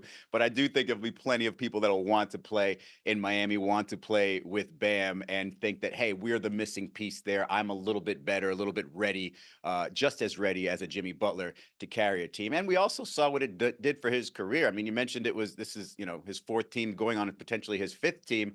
That's not a situation that everybody thought, hey, we know who Jimmy Butler is. He's going to be able to win a championship. Miami helped build his reputation just as much as he helped Miami the last 5 years. So I think somebody else will be more than willing to come and sort of be a piece to that puzzle. Well, that's what I want to get to. I was going to ask you that because obviously 35, you're right, and the amount of money Jimmy's making wasn't going to have a long stretch there, or much longer than now. Miami probably will drop into the play-in. They're a half game out of being in the play-in. And you do think there will be because you can develop players all you want, but you need a superstar, at least one superstar, to make a run at a championship. You do think there will be players that will want to go to Miami over other top teams in the East? Yeah, absolutely. I mean, if you just look at their history, and again, I mentioned the Pat Riley thing. Like, people talk about Pat Riley like he is, this version of him is failing the organization. Look, go around sports, there aren't very many owners, very many, GM or front office groups that have been around as consistently as this team and has consistently provided the fan base with something to hang on to, whether it was, Shaquille O'Neal, whether it was Alonzo Mourning and Tim or Shaquille or LeBron or now this. Something else will come up. If you go back and realize that, Donovan Mitchell, the whole idea of him wanting to play here was because it was with Bam Adebayo, same thing with De'Aaron Fox, same thing even with Damian Lillard. They weren't all coming here to try to play with Jimmy Butler. They weren't all talking about playing for, the Pat Riley organization. So there's other reasons for players to want to be somewhere. And, if Miami has money and the beaches, I mean, there's going to be, I said beaches, there's going to be plenty of people play here. Yeah, beaches. Izzy said beaches in Miami that people have to look forward to. But you're right. They do have all those inherent recruiting tools. And so I do agree with you that it is always going to be a desirable destination, coupling that with the leadership. I guess now, looking at this situation, this is the third Jimmy Butler suspension that we've had.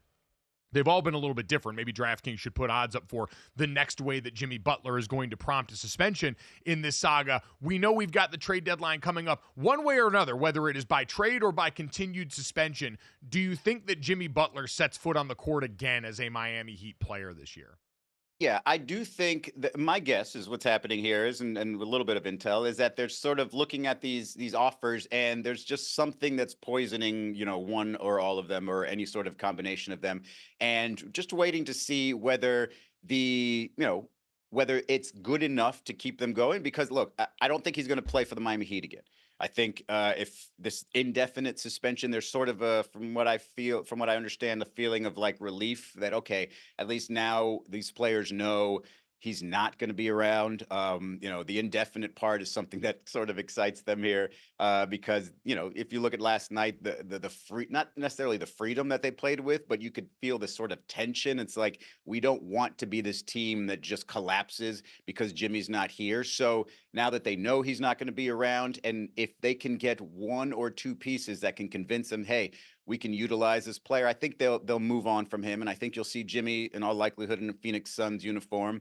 And, you know, watching and listening to the Phoenix Suns games over the last, you know, several weeks, they need something over there. I don't think Jimmy's going to fix anything, and it's not going to really solve their depth issues.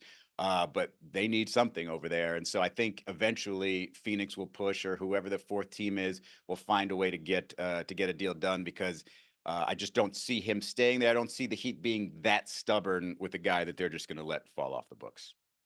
So when we asked the question, Jimmy Butler's time in Miami was, what will the answer be? Through the roof, beyond expectations. If you go back and look at those playoff runs, the 3 solid playoff runs, that first one, it was very much in the bubble. It was very much Goran Dragic, Bam Adebayo, and Jimmy Butler, sort of a trio of all-star type players, and then Tyler Hero coming out of nowhere to give you a couple of games here. When Goran and Bam sort of got hurt in those finals, Jimmy really had to do a lot of heavy lifting, and you realize, wow, he can do a lot. This guy looks like LeBron James out there. Obviously, that first round series against Milwaukee as an 8 seed, he was otherworldly at a 56 and a 45-point game in there. But if you look at the balance of all those runs, it wasn't just Jimmy Butler carrying people. If you remember, people thought Caleb Martin should have been the MVP of that series against Boston, where they ended up winning that one. So, I think there's potential for this team, and I think I'm sorry, not potential for this team. I think if you look back and think that this Jimmy Butler era was, again, maybe somebody that you would need to pair with somebody else, you never expected to get this out of Jimmy or out of the Miami Heat. So you call it, a crazy success, and he bought them enough time to develop Tyler Hero and Bam Adebayo into all-stars. Not to say that Jimmy doesn't deserve any credit for all this. Of course he does. But I would say it was a wild success. It just happened to end in a way that, every Jimmy Butler experience has ended so far. Yeah, I was going to say history definitely predictive in this case here. And while it may not earn him a statue, it has certainly earned him a lot of respect, I think, in hindsight for so many of the different things that he brought that team. There is no doubt here. Izzy, great catching up with you, man. This is all incredibly helpful and insightful.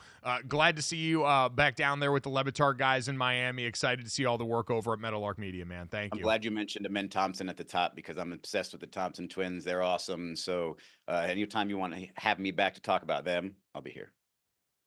All right, sounds there we good. go. Say, I can say actual like non-dramatic basketball conversation next time with Izzy. Absolutely on the books. We appreciate it, brother.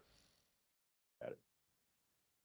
Yeah, by the way, Ahmed Thompson, that was sensational last night to watch. If you haven't caught that, go check out the highlights. Go watch whatever you have to from that game. That kid was incredible going up against the Boston Celtics team that we know is the standard. But I think Izzy is right about the memory of Jimmy Butler and what happened here. Like, this ending and the fact that it is going out like every other Jimmy Butler situation should not obscure the fact that so many of those teams he was a part of, while they will not be remembered in the same way as the ones that won championships in Miami, did accomplish far beyond what most of us believed. Yeah. And Dad, Jimmy Butler did what most of us believed he couldn't do, was go and be the face. We thought he was going down there to obscurity, to anonymity, down there choosing to be a part of a team that was just built around him. And instead, they actually, for a while, were able to build a team, at least in part in his likeness, that was wildly successful.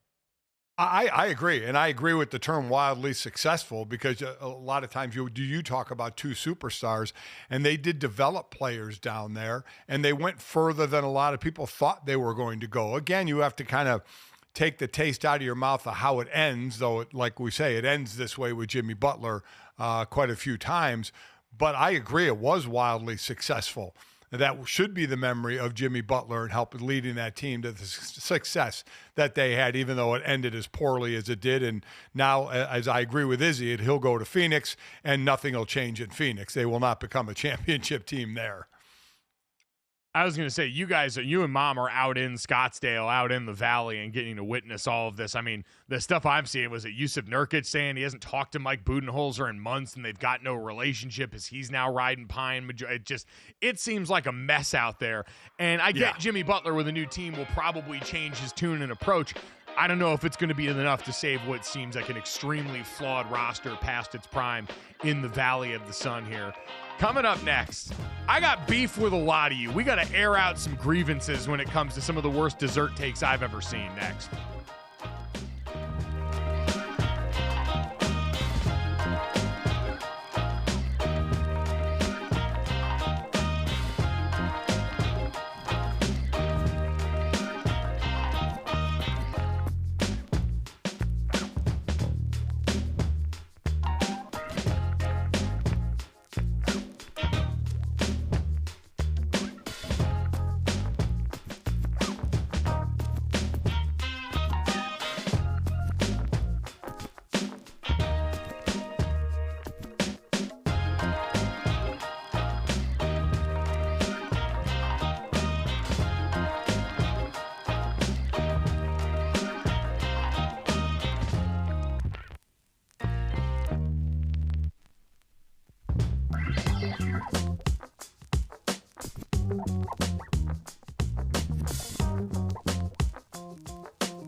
All right, coming up in a few minutes, I have some real questions for all of you who voted in the DraftKings Tums food popularity pool that's been going on this past weekend. We got to the dessert round, and unsurprisingly, I have takes and I have thoughts about what some of y'all consider premium, what some of your tastes are here. I got a lot of issues there first, but did want to say thank you to Izzy Gutierrez, who was giving us such great, compelling insight on the Miami Heat and the Jimmy Butler situation that I didn't want to burden him with us being idiots. But, Dad, we are idiots at our core, and you're a man that, like we talked about with Jason FITZ, really doesn't understand the internet. And a part of this Jimmy Butler Miami Heat drama has existed on the internet with some of the posts that him and Kevin Love have put out during this situation. And so we thought we would revisit an old favorite here with Golic versus the internet here.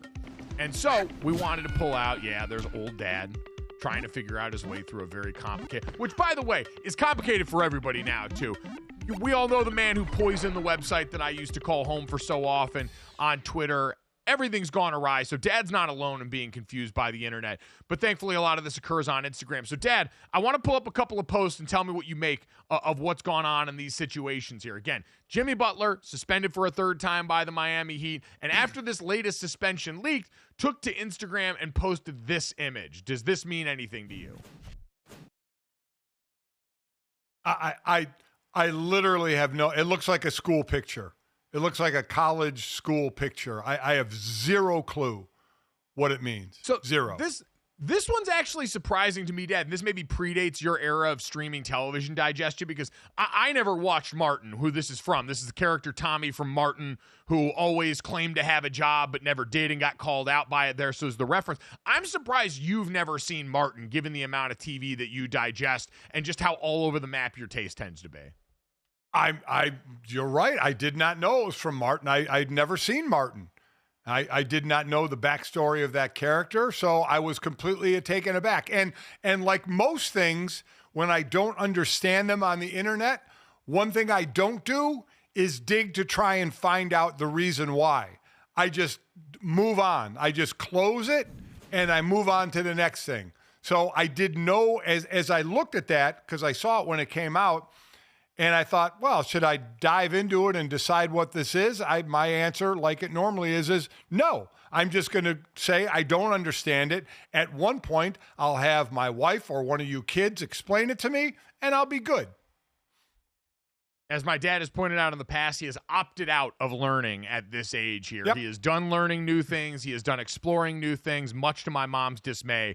My dad is done with learning here. So at some point, I mean, we could probably sell Mike Golic Sr. rewatch of the entire series of Martin if he's never seen it before. Just put a camera on you and let the good times roll. We'll wait and see if that happens. That being said, Dad, his teammate Kevin Love, who I kind of forget Kevin Love's still in the NBA, but I digress. Kevin Love posted this on Instagram. Yeah, just stunning news there, which is maybe more an indictment of my keeping up with the current NBA than anything else right now. But Kevin Love also took to Instagram after this Jimmy Butler suspension and posted something I think you might be a little more familiar with, Dad. Take a look at this. Oh. Yeah, this is training day. Obviously, we can't play the audio because Denzel Washington gets pretty blue with the language. What a great move! I love Denzel. Listen, in my era, Denzel Ward was one of the him and Tom Hanks were two of the best actors that I have seen, like in my era, around my age. Denzel Washington was money in Training Day. This was a great scene to a really good movie. Yeah, the caption from Kevin Love, Jimmy immediately after hearing he wasn't in the starting lineup here, berating everyone. I'm going to get cases on all of you. King Kong ain't got bleep on me.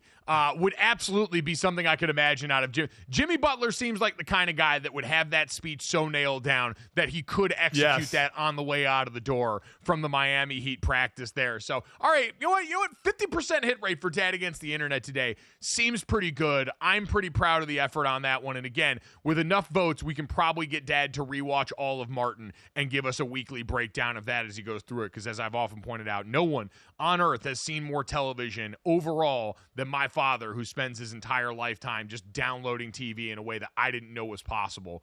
That being said, it's time to get to something very important here around the show. For the last couple of weeks, DraftKings and the folks at Tums have been going and taking votes for a food popularity pool that's going on this past weekend. This was Championship Sunday. They decided to go for most popular sweet foods. And a reminder that after indulging in some sweets, Tums wants to remind you that whenever heartburn strikes, get fast relief with Tums. It's time to love food back again.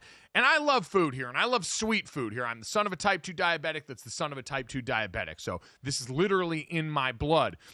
Here are the category winners that we had from this last round of voting, Dad. For dessert drink, the milkshake won. No surprise there, really. For cookie, chocolate chip won there. Sorry, Dan Orlovsky and you weirdos that would take oatmeal raisin over chocolate chip. Fine God, because clearly you have abandoned him. Candy, people went chocolate candy. We had to be really generic on this, apparently. Pie was apple pie. Cake was cheesecake. And premium dessert was the ice cream sundae. So, Dad, I've got a lot of questions here, but what was your general reaction to some of these? My favorite pick, I will say, was the milkshake. I could have a milkshake every day from now until my death, which would probably be expedited by the daily milkshakes, and feel pretty happy about my decision. It beat out iced coffee, which should not be on that list. That's not dessert, that's breakfast. Hot chocolate, hot coffee, frappuccino, chai latte. Like, I can understand some of these coffee drinks, but Jesus Christ, for those of us that drink it black, it's like 5 calories. Hardly qualifies in this category. Yeah, milkshake is clearly the winner out of the choices here. I couldn't even pick a frappuccino or a chai latte out in a lineup. quite honestly, nor would I want to. So, yeah, the basic milkshake, I definitely think that's a win. I think the chocolate chip cookie, the basic chocolate chip cookie is a win as well. As far as the candies listed, the gummy, the sour candy, the fruity, the nutty, the hard candy, I would go with chocolate candy. I'm old school. My favorite candy bar is the old Hershey candy bar. So I'm a chocolate nut. I love chocolate, so I'm fine with the chocolate candy. When you get to the pie, the cake, and the premium dessert, I definitely have some issues. As far as the pie, quite honestly, my pie would be key lime pie. That would be my favorite. That or pumpkin pie. You know what? Shout out to lemon meringue, too. Really had a renaissance in my life thanks to the Grater's ice cream flavor that came in its likeness. But lemon meringue at 4 on the list of voting here would have been higher for me. But I'm with you. Pumpkin, chocolate, any of those on the list, nowhere to be found that surprised me here. Cheesecake surprised me too. And where was like funfetti, Dad? What happened to like a good old funfetti cake? We have double chocolate, red velvet, strawberry shortcake, lava and carrot cake. Like, give me a store-bought grocery store funfetti sheet cake that you can just have a day with there. But the premium dessert, ice cream sundaes, I love. I would hardly consider that a premium dessert, Dad, when you've got creme brulee, tiramisu, which would have been my number one. If you're looking for a high-end dessert, tiramisu brings it every time. I saw some video of someone on Instagram making a tiramisu the other day, and you would not have been able to shoot me from the waist up watching. It is incredible. I'm not a tiramisu fan. I am not. Ice cream sundae, it depends on the bar that's there, the choices that you have, right? Do you get a crumbled up Oreo cookies to put on top? You know, what's the rest of the ice cream sundae bar look like? Baked Alaska, I had no idea what a baked Alaska is. A baked Alaska is basically an ice cream cake, right? It's cake, it's ice cream cake with a meringue on the top. It's more basic than you would think. And I really do enjoy that. I got to tell you, I became aware of Baked Alaska like 2 months ago. My fellow fats out there, and especially fats with more basic tastes like myself and my dad, I feel like we can come to the table on this. If you haven't introduced the saving light of Baked Alaska into your life, highly recommend. Because like that said, it's basically just a fancy ice cream cake that you can serve in high-end restaurants. That's really all it comes down to. They get to bring the torch out, do some of that stuff for you. It really was a revelation to me, Dad, that this has been hiding in plain sight for so long. I agree, but I'm not all that upset with ice cream sundae just because of the options that you can have to put on an ice cream sundae. It's the most option-filled premium dessert out there, I think. Variety is the spice of life, and that does include desserts as well. Coming up, we give you a little dessert for the show. This, that, and the third. 3 quick stories at your Sunday bar. Next on GoJo and Golic.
All right, time to finish off the show the way we always do. This, that, and the third. 3 quick stories to send you into the rest of the day.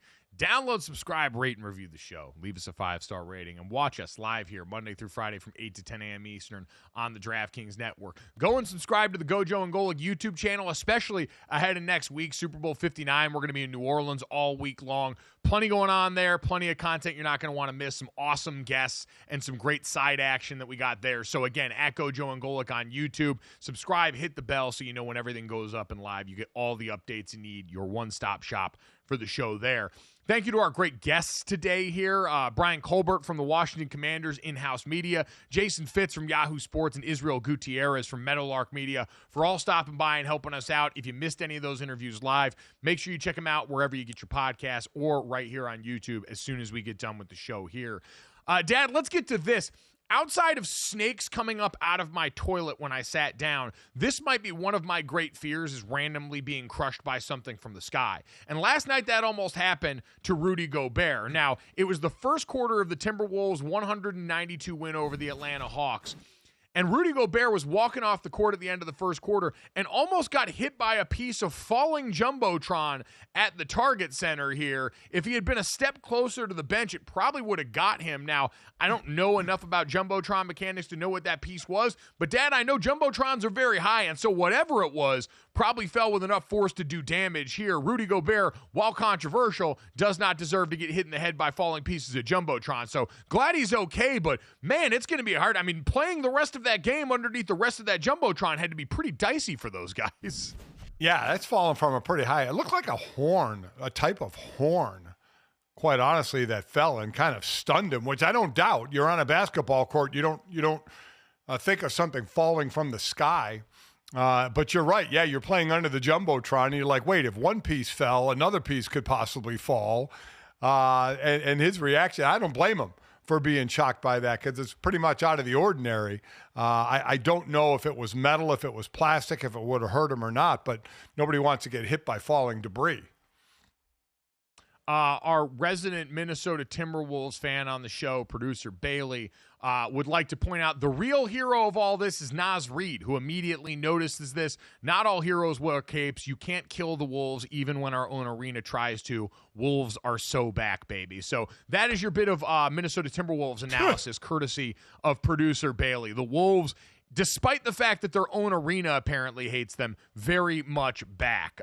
Dad, let's get to that. This is an interesting one. Obviously, we don't talk a lot of gymnastics on this show outside of the Olympic cycles here, but we know Livy Dunn is one of those stars that has sort of transcended the sport. She's become more of an influencer than anything else. Obviously, the relationship with Paul Skeens, the great pitcher for the Pittsburgh Pirates, also there, but she made waves and news the other day coming out with a take right now about the nature of the sport. She put out a tweet that said, "I'm sitting here watching the NCAA gymnastics and empty seats are concerning. I care deeply about the growth in women's sports, especially in the NCAA. If you want fans to enjoy the sport and increase viewership, you have to look at what makes the crowds go crazy. People understand what a perfect 10 is and want people to do things that look great to be rewarded. Too many deductions taken at a judge's discretion feels the same as watching a basketball game that's constantly interrupted with penalties, or a football game with a flag on every play. At some point, it feels negative and loses the entertainment factor that draws a crowd." And so, Dad, it seems like Livy Dunn, who approaches this from more of a generalist standpoint, said, she's like, I got a lot of fans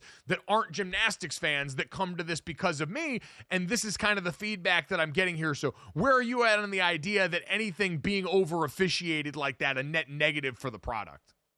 Well, I mean, in watching the Olympics, when you see like figure skating and gymnastics, those are judges, right? And you're always wary of judges. It's not like a basketball game or a hockey game or where there's points, or swimming where there's a clock. You're racing against the clock. There's no need for judges. I think, and like she's talking about, the casual fan watches and sees a great performance and then sees out of a 10 like a 9-1.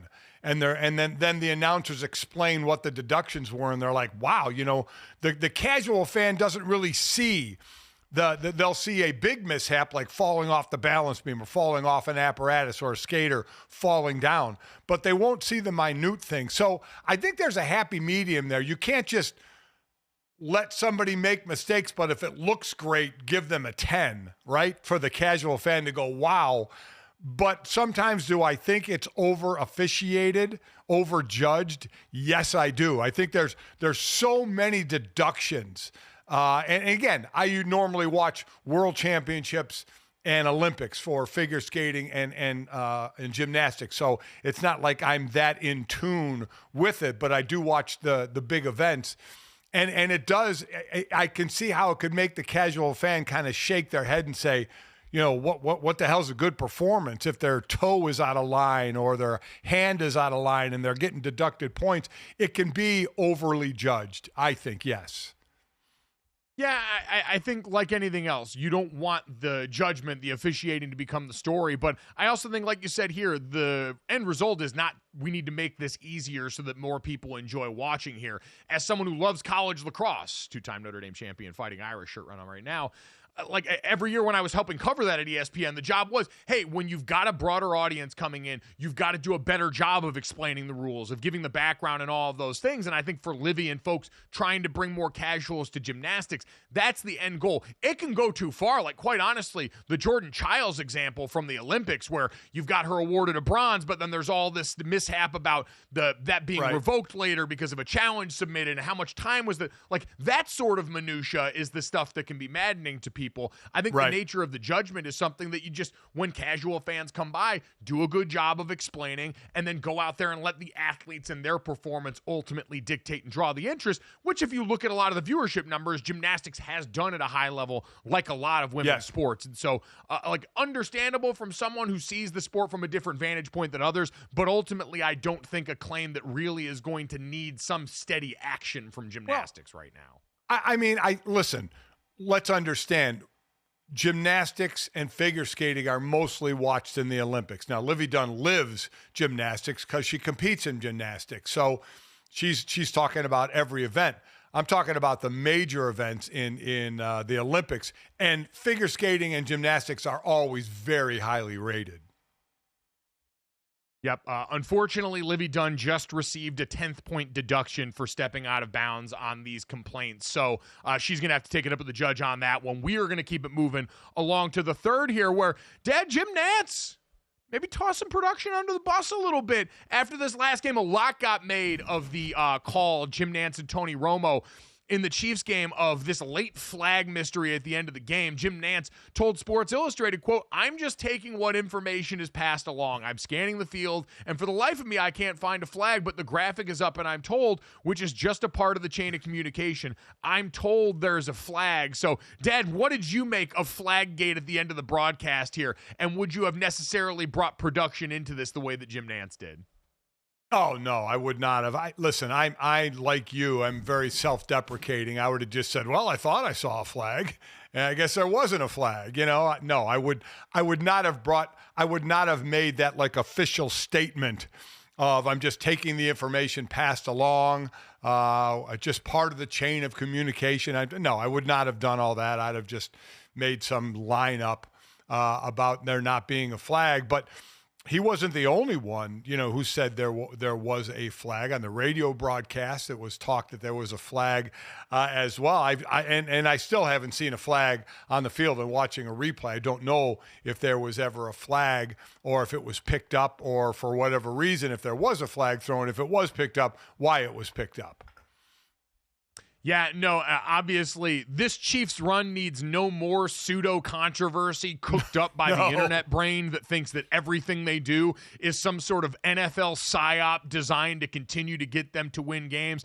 Again, I go back to what we started the show with. This league has worked harder than any league to incentivize parity and keep more teams involved. I don't think they want the Chiefs to win 3 championships each and every year, and I certainly don't think they would go as far as trying to game the entire system here. If anything, hell, a flag would have kept more drama going that the NFL would have benefited from. So I think we can all let that go, including Jim Nantz. I miss when he was giving his tie out in March Madness. Those were simpler times here. Simple assignment for you. Download, subscribe, rate, review the show. Leave it a 5-star rating and watch us live at 8 to 10 a.m. Eastern on the DraftKings Network. Thanks. We'll talk to you tomorrow.